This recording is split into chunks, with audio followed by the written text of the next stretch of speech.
YouTube channel. My name is Priya Jain और आज के इस वीडियो में हम रिव्यू करने वाले एक और पे आफ्टर प्लेसमेंट इंस्टीट्यूट को जिसका नाम है डीजी गुड। और इसलिए भी रिव्यू कर रही हूँ क्योंकि आप में से बहुत सारे लोगों की डिमांड थी और दूसरा मैं चाहती थी कि आप सबको सारे पे आफ्टर प्लेसमेंट इंस्टीट्यूट के बारे में पता चले। तो इस वीडियो में हम इसके एलिजिबिलिटी क्राइटेरिया के बारे में, इसके फीस स्ट्रक्चर के बारे में, कितने का मिनिमम पैकेज होता है, तो पूरा आईएएस से एग्रीमेंट को डिस्कस करेंगे और उसके बाद डिसाइड करेंगे कि इसमें आपको एडमिशन लेना चाहिए कि नहीं। तो ये सारी बातें करेंगे। तो चलिए आगे बढ़ते हैं। तो दोस्तों सबसे पहले बात करेंगे एलिजिबिलिटी क्राइटेरिया के बारे में। तो इसमें वो सभी लोग एडमिशन ले सकते हैं जो नॉन आईटी फील्ड के हैं, मतलब वो बीएससी के हैं, बीकॉम के हैं, तो वो सभी लोग इसमें एडमिशन ले सकते हैं। डिप्लोमा के स्टूडेंट्स भी एडमिशन ले सकते हैं। अगर आप बीटेक के हो, इलेक्ट्रिकल मैकेनिकल ब्रांच को, तब भी आप इसमें एडमिशन ले सकते हो। आप किसी भी फील्ड के हो, अगर आप नॉन आईटी फील्ड के हो तब भी एडमिशन ले सकते हो, आईटी फील्ड के हो तब भी एडमिशन ले सकते हो। और अगर आपकी एजुकेशन और वर्क प्लेस में एक गैप आ चुका है तब भी आप इसमें एलिजिबल हो एडमिशन लेने के लिए। और इसमें वो लोग भी एडमिशन ले सकते हैं जो 12th में है और अब वो कॉलेज में बीएससी वगैरह कर रहे हैं पर उनकी जो ग्रेजुएशन है वो पूरी नहीं हुई है, तो वो इस कोर्स को ज्वाइन कर सकते हैं क्योंकि इन्होंने ये 12th पास आउट स्टूडेंट्स के लिए भी बनाया है कोर्स। तो आप लोग भी इसमें एडमिशन ले सकते हैं। और वो लोग भी इसमें एडमिशन ले सकते हैं जो ऑलरेडी आईटी फील्ड में है पर जो उनकी स्किल्स हैं वो इतने अच्छे नहीं है और वो बहुत अच्छी ग्रोथ चाहते हैं सॉफ्टवेयर फील्ड में, तो वो लोग भी इसमें एडमिशन ले सकते हैं।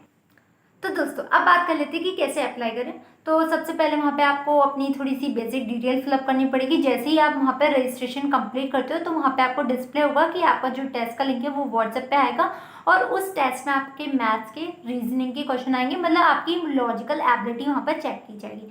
और जैसे ही वो टेस्ट आप क्लियर कर लेते हो उसके बाद आपका एक शॉर्ट इंटरव्यू होगा। उस शॉर्ट इंटरव्यू में आपसे आपका डेडिकेशन पूछा जाएगा कि आप क्यों सॉफ्टवेयर इंजीनियर बनना चाहते हो, क्यों आपको सॉफ्टवेयर फील्ड में इंटरेस्ट है, इस टाइप के क्वेश्चंस होंगे और आपका कम्युनिकेशन स्किल्स चेक किया जाएगा।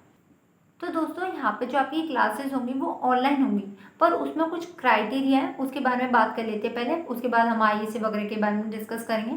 तो इसमें जो आपका लैपटॉप और जो डेस्कटॉप होगा वो 4 GB रैम का होना चाहिए और उसमें 20 GB फ्री स्पेस होना चाहिए, मतलब फ्री डिस्क स्पेस होना चाहिए।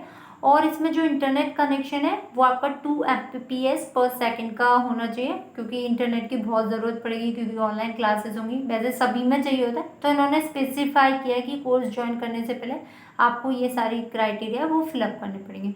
और तीसरी चीज़ जो आपको कोर्स को टाइम देना है वो 6 आवर टाइम देना पड़ेगा, मतलब 2 आवर्स आपकी इंटरेक्टिव सेशन होगा, 1 आवर का डाउट क्लियरिंग सेशन होगा और 3 आवर्स आपको अपने असाइनमेंट करने के लिए यहाँ पर टाइम देना पड़ेगा। तो यहाँ पर ये चीज़ मेंशन है कि 6 आवर्स आपको इनके कोर्स को देने पड़ेंगे। उसके अलावा सेल्फ स्टडी के लिए वो आप पे डिपेंड करता है कि आप कितना टाइम लगाते हैं। तो दोस्तों अब बात कर लेते हैं कोर्सेज के बारे में। तो यहाँ पे आपको कई तरीके के कोर्सेज मिल जाते हैं जैसे कि full stack, data analytic, front end, Android. अगर मैं फुल स्टैक फुल टाइम की बात करूँ तो यहाँ पे आपको 30 वीक्स का टाइम देना पड़ता है। अगर आप वीकेंड वाला ज्वाइन करेंगे तो 32 वीक्स लग जाएंगे। अगर हम डेटा एनालिटिक कोर्स के बारे में बात करें तो 17 वीक्स का कोर्स होता है। अगर आप इसे वीकेंड पे ज्वाइन करते हैं तो यहाँ पे आपको 30 वीक्स देने पड़ते हैं। अगर मैं फ्रंट एंड कोर्स के बारे में बात करूँ तो यहाँ पर आपको 17 वीक्स देने पड़ेंगे और सेम विद एंड्रॉइड के साथ।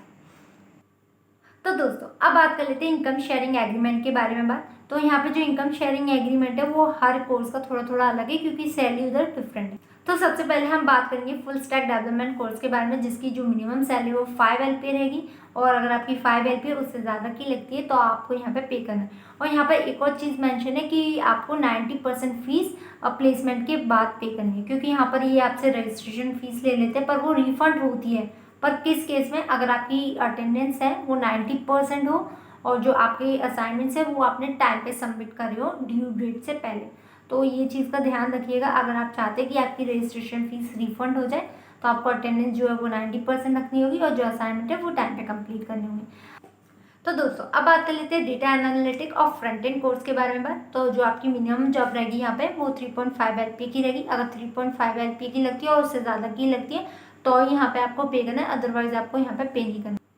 और ये यहाँ पे आपको 100% जॉब की गारंटी देते हैं, मतलब अगर आप इनके थ्रू कोई भी कोर्स करते हैं चाहे वो फुल स्टैक करें, फ्रंट एंड करें, डेटा एनालिटिक करें, आपको 100% जॉब की गारंटी देते हैं। और यहाँ पे एक और चीज़ है, अगर आप वीकेंड वाला कोर्स ज्वाइन करते हो तो जो आपको पेमेंट है वो 80% प्लेसमेंट के बाद देना पड़ता है फुल स्टैक डेवलपमेंट में। तो आप इनकी साइट पे जाकर चेक कर सकते हो वो सारी चीज़ें। तो दोस्तों अब बात कर लेते हैं कोर्स की फीस के बारे में बात। तो यहाँ पे जो आपकी टोटल फीस है वो 1,50,000 प्लस जीएसटी है और ये आप दो तरीके से दे सकते हैं, एक तो एक बार में पूरी पे करना और दूसरा ईएमआई में। और अगर आप टोटल फीस को एक ही बार में पे कर देंगे तो आपको यहाँ पे 20% का डिस्काउंट मिल जाता है। और अगर आप इसे ईएमआई में पे करते हैं तो यहाँ पे दो तरीके की ईएमआई मिल जाती है, जैसे कि एक 12 मंथ वाली, एक 24 मंथ वाली। तो दोस्तों अब आ जाते हैं मोस्ट इम्पोर्टेंट पॉइंट पे, जो कि है अगर हमारी जॉब चली जाती है तो क्या हमें ईएमआई पे करनी होती है। तो यहाँ पे आपको 2 महीने का टाइम मिलता है। अगर आपकी जॉब किसी रीज़न की वजह से चली जाती है तो ये लोग आपकी जॉब फाइंड करने में मदद करते हैं और 2 महीने का टाइम देते हैं, मतलब उन 2 महीने में आपकी हेल्प करते हैं जॉब फाइंड करने में। और उन 2 महीने आपको कोई भी ईएमआई यहाँ पर इनको पे नहीं करनी पड़ती। और अगर आप जॉब चेंज कर रहे हो तो यहाँ पे आपकी ईएमआई है वो पॉज नहीं होगी, सिर्फ ओनली अगर आप फायर हुए हो, कंपनी ने आपको निकाल दिया, तो ही आपकी जो ईएमआई है वो 2 महीने के लिए पॉज होगी। तो दोस्तों अब बात कर लेते हैं कि जो आपकी ईएमआई है वो कब से स्टार्ट होती है। तो जैसे ही आपकी फर्स्ट मंथ की सैलरी आ जाती है वैसे ही जो आपकी ईएमआई है वो स्टार्ट हो जाती है। और अगर मैं यहाँ पर हायरिंग कंपनी के बारे में बात करूँ तो यहाँ पे आपको 50 प्लस हायरिंग कंपनीज मिल जाती हैं, पर सबका प्लेसमेंट एक साथ नहीं होता, मतलब बारी बारी से चलता है, कभी कोई सी कंपनी हायर कर रही है, कभी कोई सी कंपनी हायर कर रही है। तो यहाँ पे जो कंपनीज आती है वो भी डिफरेंट आती है, सबके लिए सेम नहीं आती, हर एक बंदे के लिए अलग अलग कंपनीज आती है। तो यहाँ पे आपको 50 प्लस कंपनीज मिल जाती हैं। तो दोस्तों अगर मैं यहाँ पे ओवरऑल व्यू करूँ तो यहाँ पे आपको एक रजिस्ट्रेशन फीस देनी होती है जो कि है 10,000, और वो आपको रिफंड तब होगी अगर आपकी जो अटेंडेंस है 90% होगी और आपने जो सारे असाइनमेंट है टाइम पर कंप्लीट किए होंगे, तभी वो फीस आपको रिफंड करेंगे, अदरवाइज वो आपको फीस रिफंड नहीं करेंगे। और यहाँ पे जो टोटल कोर्स की फीस है वो 2 लाख प्लस जीएसटी है फुल स्टैक डेवलपमेंट की, और अदर जो कोर्सेज है उनकी 1,50,000 प्लस जीएसटी है। और यहाँ पे जो आपको कहते हैं ना कि 100% जॉब गारंटी, तो इन्होंने अपनी साइट पे भी मेंशन कर रखा है 100% जॉब गारंटी सिर्फ उन्हीं लोगों के लिए जो यहाँ पे हार्ड वर्क करेंगे, एफर्ट देंगे, अच्छा परफॉर्म करेंगे, तो सिर्फ उन्हीं लोगों के लिए यहाँ पर 100% जॉब की गारंटी है। तो अगर आप मेहनत करोगे, हार्ड वर्क करोगे तो डेफिनेटली इस प्लेटफॉर्म से भी आपकी जॉब लग सकती है।